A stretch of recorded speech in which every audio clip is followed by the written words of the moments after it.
Following the fall of Cherbourg on June the 26th and Caen on July the 9th, the Allied lodgement area in Normandy was secure. To enable the Americans to break out on the western flank, it was now General Montgomery's intention to draw the bulk of the German armour opposite the British Second Army. Accordingly, he instructed General Dempsey, the commander of Second Army, to attack with the 3 armoured divisions of General O'Connor's 8th Corps across the Orne bridgehead. Beyond the bridgehead was open country. Air reconnaissance photographs of the area had been studied in detail during training in England, and the country seemed eminently suitable for an armoured attack. The attack was codenamed Operation Goodwood. According to Allied intelligence, the attacking force could expect enemy opposition in a defensive belt 3 miles deep, screened by second-class formations. With its left-hand boundary on the river, the 16th German Air Force Division was thought to number about 2,100 men. It had second-class infantry divisions either side of it. Somewhere just south of Caen, it was believed that elements of another division were stiffening 16th German Air Force. It might be 192 Panzer Grenadier Regiment or Battle Group Luck, both detached from 21st Panzer Division, a formidable opponent which was thought to be the immediate armoured reserve with elements as far forward as Cagny. There was some mystery about the location of 1st SS Panzer Division, Leibstandarte, and 12th SS Panzer Division, Hitlerjugend. It was believed that they had been withdrawn into reserve, but it was not known where. If the resources of 1st, 12th and 21st Divisions were concentrated, the attack could expect to meet anything up to 250 tanks. Against this enemy, the 8th Corps was to launch its 3 armoured divisions, the 11th, the Guards and the 7th, into the open country which lay due south of the Orne bridgehead. But there were 3 problems. First, the Orne bridgehead was so small that only the leading division could be across at H hour. Second, the southern boundary was protected by minefields laid by the 51st Highland Division just after D-Day. Uncharted and overlooked by the enemy, they could not be cleared. And third, the advance would be restricted by the outskirts of Caen and the Bois de Bavent to a front of 2,000 yards for some 3 miles. The plan contained a massive preliminary air bombardment by some 2,500 aircraft, a comprehensive fire support plan by about 450 25-pounders and about 300 medium and heavy guns, with additional support from the fleet at sea, and flanking attacks by 1st British Corps and 2nd Canadian Corps. The key to the ground to the south of the bridgehead was undoubtedly the Bourgebus Ridge. Thus, the leading division, 11th Armoured Division, was directed towards Bras and Rocancourt, with its Lorried Infantry Brigade occupying Couverville and Demouville en route. Cagny was to be masked until the Guards Armoured Division, the 2nd Division to advance, appeared. The Guards would secure Cagny and swing eastwards to Vimont. Finally, the 7th Armoured Division would advance between the other 2 divisions to Cramenil. Beyond this, the armoured car regiments would fan out and operate in a wide semicircle. H hour was to be 0800 hours on the 18th of July. At 2¼ hours before H hour, 1,100 RAF bombers would attack these targets. 1 hour before H hour, 480 American medium bombers were to drop fragmentation bombs here. From H to H+30, 540 American heavy bombers would attack these additional targets. All this time, 300 fighters and fighter bombers were to attack further targets and carry out general interdiction.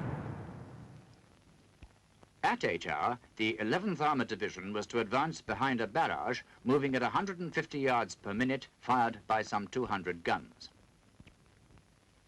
Just south of the Caen-Trohan railway, the barrage was to stop for 15 minutes, and then it was to continue southwest for 2,000 yards.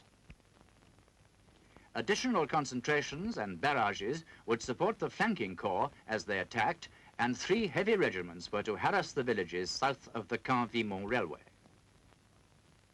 In all, It was to be the heaviest concentration of artillery and air support for a ground attack that had been mounted to that date. As it moved towards the concentration area, the 11th Armoured Division consisted of the 3rd Royal Tank Regiment, the 2nd Fife and Forfar Yeomanry, the 23rd Hussars, and the 8th Battalion, the Rifle Brigade, in 29th Armoured Brigade.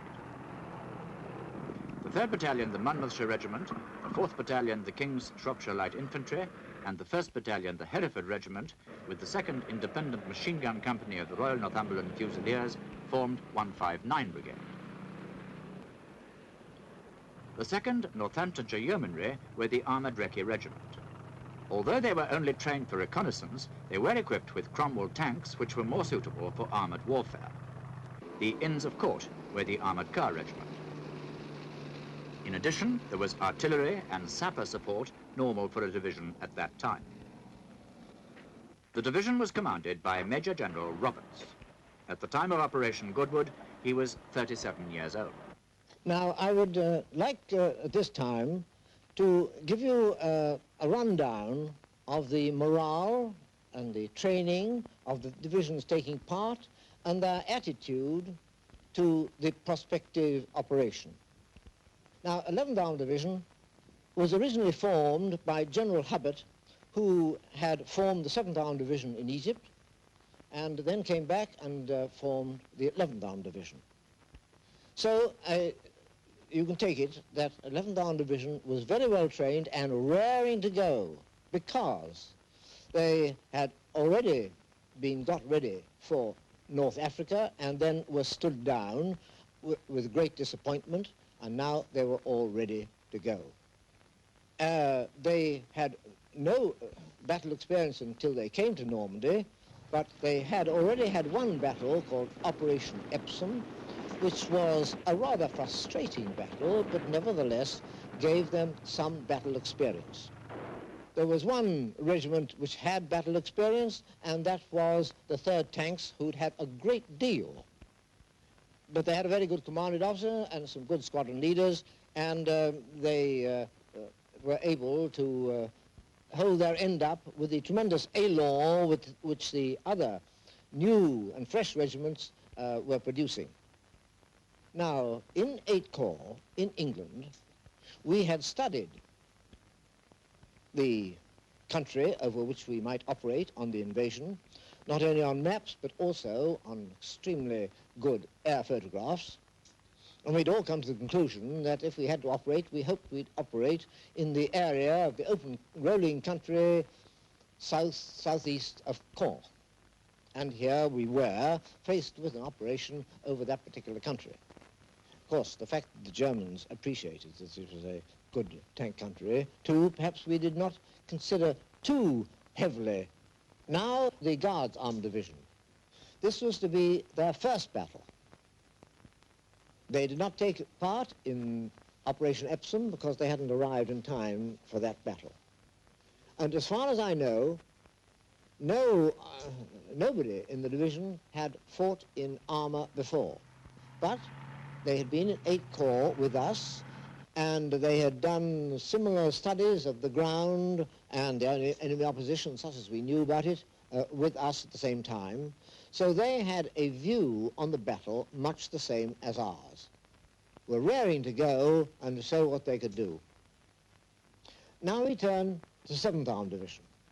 They were quite different in this way that they had fought in all the desert campaigns. They had then fought in Italy. They had come back just in time for Christmas and had some nice leave. And they were, I think, with so much experience, they were a little too wary, not weary, too wary, and a little too canny. And they certainly did not have the same enthusiasm for this battle as either ourselves or the Guards Armed Division. Now, a word about the plan. The original plan, when given to me, was that we were to be responsible for taking the 2 villages of Couvreville and Demerville, and also Cagny. Now, I didn't care for this very much, because to take Couvreville and Demerville, it would be necessary also to take some woods to the east of the first village, and it is clearly, at any rate, a 2-battalion operation. And then to do that, I should have to leave an artillery regiment, which normally worked with the infantry brigade, and I would also have to give them some tank support. So right at the outset, I was going to be minus almost half the division. I therefore remonstrated to the corps commander that this was going to be the situation and would be a severe handicap to my further operations, as it were, with one hand behind my back. In addition, I'd been given Cagny, and I thought that would delay our advance onto the objectives which we had been given, which were on the right or west of our advance. However, the corps commander wouldn't agree to relieve me of the first requirement, that is, taking Couverville and Demerville. I represented this problem verbally and also in writing, and finally was told that if I didn't feel it was a sound plan in view of the experience I'd already had of armed warfare, then he would get another armoured division to lead. So, of course, I undertook that particular task, and we remained the leading armoured division. But there was one amelioration, and that was that instead of having to take Cagny, I was only required to mask it. Now, as the tale unfolds, you will see how unfortunate that decision was by the corps commander, because although he didn't know it, it did, and it was going to have a considerable effect on the operation as a whole. Now you must hear how an armoured regiment was organized and how it operated. And to tell you about it is Major Bill Close, who was a very experienced armoured regimental man. He saw action in France in 1940, then in the desert, and then to Greece, and then back in the desert again, and then in Normandy. In July 1944, I was a major commanding A Squadron, one of the 3 Sabre squadrons of the 3rd Royal Tank Regiment. Each squadron consisted of a headquarter troop of 3 tanks and 4 fighting troops of 4 tanks. The troops were equipped with 3 Sherman tanks fitted with 75mm guns, and 1, the Firefly, a 17-pounder. The Sherman was a very reliable tank mechanically, but we were completely outgunned by the 75mm long and the 88mm guns of the German armor. To give you an example, the Sherman 75mm couldn't hope to penetrate even the side plates of a Panther tank at ranges over 500 yards. The Firefly, on the other hand, was a much better tank, but the German anti-tank gunners had cottoned on to the presence of the Firefly and used to pick them out first. So, to counter this, we echeloned the Firefly behind the 3 Sherman 75mm as we advanced. Each squadron had an attached motor company drawn from the 8th Rifle Brigade. Our particular company was G Company, commanded by Major Noel Bell, and David Stileman commanding 11 Platoon, and he is the man who will tell you more about the composition of the company. You've heard from a distinguished divisional commander and also a gallant, battle-experienced squadron leader. And now to the other end of the social scale, a mere platoon commander, aged 20, but sylph-like at the time of Operation Goodwood. I commanded 11 Platoon, G Company, 8th Battalion, the Rifle Brigade. The company commander, Noel Bell, was everything and more that a young officer could hope for in action. A motor company was attached to each armoured regiment and consisted of a scout platoon of 3 sections, each of 3 carriers, and there were 2 carriers in the scout platoon headquarters. There were 3 motor platoons, each of 4 half-tracks, and in company headquarters there were 2 half-tracks, a scout car, and 2 further carriers that had 3-inch mortars carried in them. We also had attached to a motor company 6 towed 6-pounder anti-tank guns, and they came from the support company. So you can see that there were an enormous number of specialists, such as wireless operators, drivers, and gunners, at the expense of riflemen. We in 8RB had the bloodiest battle inoculation possible during Epsom operation, which took place on Hill 112 west of Caen. And after a few days, licking our wounds, we were prepared for the next task that should come our way. Although we knew something big was in the wind, we hadn't the foggiest idea as to the size and complexity of Operation Goodwood. The order of battle of the other 2 divisions, the Guards Armoured and the 7th Armoured, followed closely that of 11th Armoured, and it was this force that was to break out of the Orne bridgehead on the morning of July the 18th, 1944, and penetrate the German prepared defences assessed by Allied intelligence as extending only 3 miles in depth. In fact, they extended some 10 miles onto the Bulgerboost Ridge, and indeed beyond it. There were 4 belts of prepared defences. First, the expendable infantry, 16 German Air Force Division in this case, with 272 Infantry Division newly arrived, relieving elements of 1st SS Division and 21st Panzer Division in the Faubourg area. The second line of defence commenced 2 miles south of the start line and was based on a series of self-supporting villages a mile or so apart. In each of these villages, there was to be a battery of 6 anti-tank guns and 25 infantrymen. Running along the crest of the ridge was the 3rd line of defence, which included 44 88mm flak guns. In addition to these flak guns, which were dual-purpose anti-air and anti-tank, were 60 to 80 artillery pieces and 2.5 brigades of Nebelwerfers. To the south of this 3rd belt, if the British armour were to penetrate that far, was the Mobile Reserve, the Panther Tank Battalion of 1st SS Panzer Division, some 50 to 60 tanks, plus 2 battle groups of 12th SS Panzer Division. Perhaps the only element which these formidable defences lacked was minefields, a rather surprising omission in view of the importance that the enemy attached to the area.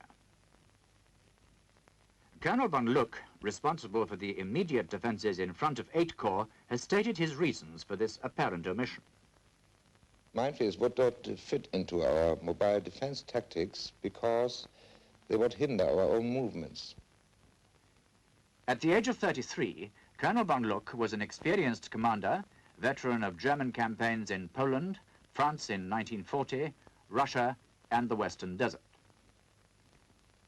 I was the commanding officer of 125 Panzer Grenadier Regiment and a divisional battle group. We were very familiar with the ground because the 21st Panzer Division had fought east and west of Orne River since D-Day. Just before Goodwood, our division was in position in great depths east and west of River Orne, with left the 192 Panzer Regiment and right my battle group. Units of the 16th Luftwaffenfeld Division were under my command.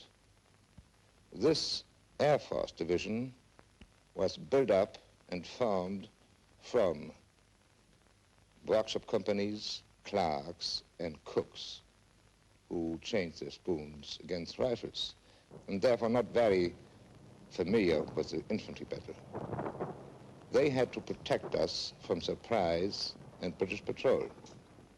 My battle group consisted mainly of my own regiment 125 in positions behind the thin screen of the 16th Luftwaffenfeld Division with the 2nd Battalion in the area of Tuverville, Sannerville, Emyville, and the 1st Battalion on the left in the area of Couvarville, Giberville, Demoville, Regimental, Regimental was their headquarters.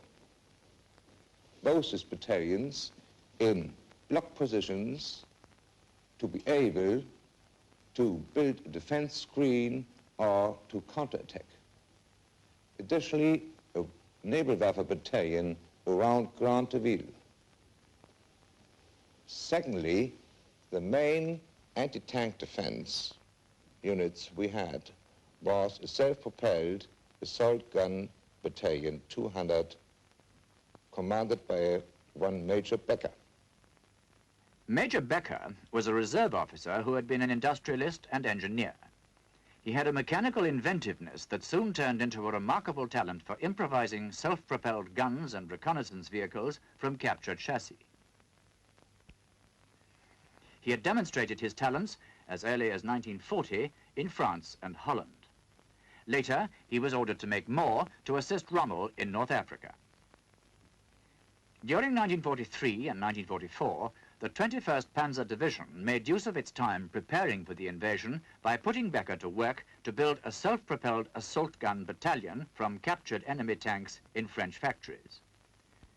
Although Major Becker is dead, he kept detailed records at the time, so let extracts from these take up the story.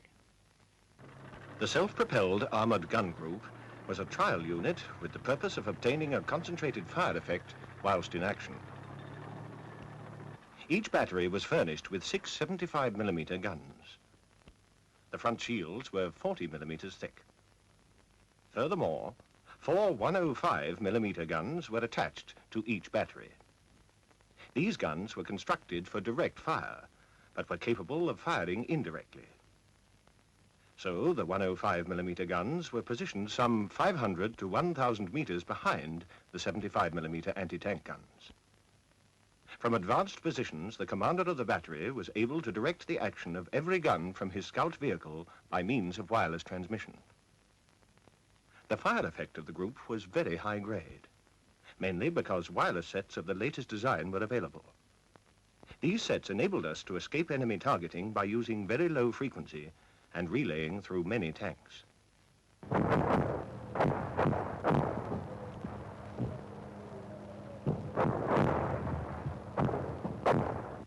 On July the 17th, Major Becker's guns were situated behind the screen of 16th German Air Force Division with number 1 battery in Demoville, number 2 in Giberville, number 3 in Granteville, number 4 in Le Mesnil-Fromentel, and number 5 in Le Prieur.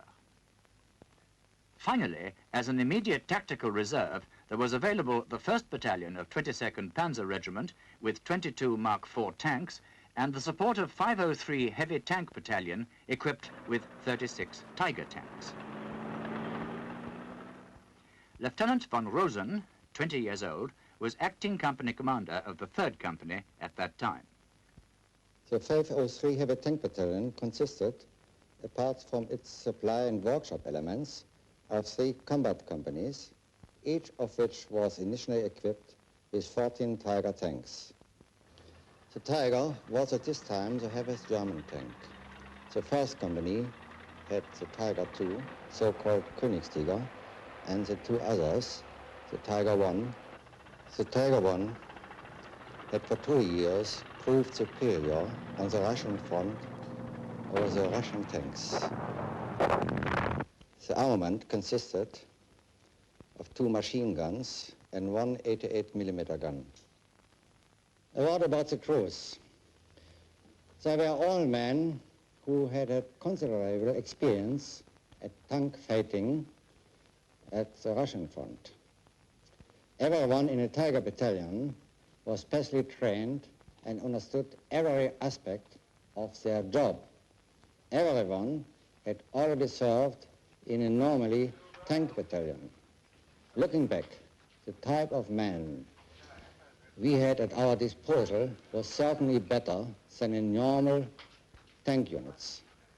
The battalion was an independent battalion of the Army Reserve and was assigned to a division for a certain period for employment at the point of the main effort. Once a particular mission was accomplished, it was moved to other critical points. That was the reason why the battalion was moved in the beginning of July 44 from the Russian front, where it had been engaged in heavy fighting, to Normandy.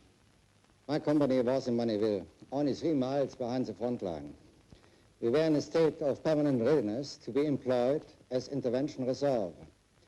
In my opinion, for this task, a battalion was located much too far forward. We, that is my battalion commander and all the company commanders, were fully aware of this and had continually represented that we should be in a position further back from which we would be able to move to meet the weight of any eventual enemy breakthrough. But all our representations were turned down by higher authority. We were under the 21st Panzer Division. Our last frontline mission had been near the Columbell factory on 11th July. There, my company had stopped a local attack and in the course of 20 minutes killed 12 German tanks and captured 2 intact. On 18th July, of my own tanks, 12 were combat ready and were placed well camouflaged and dispersed in the park of Manneville. We dug foxholes under each of them, in which part of the crews were sleeping. So, on the eve of Goodwood, when the 3 armoured divisions were concentrating for the attack, the intelligence picture of the likely opposition was greatly different from the actual German defensive situation. In addition, 2 other advantages lay with the defence. First, the ranges of our 2 most successful anti-tank weapons were about 1,500 meters for the anti-tank guns 75mm long and about 2,500 meters for the 88. And second, we knew that the British were bound to attack in this sector. So as 8 Corps moved towards its assembly area, it was already outranged by the German anti-tank defences and was to be denied both strategic and tactical surprise.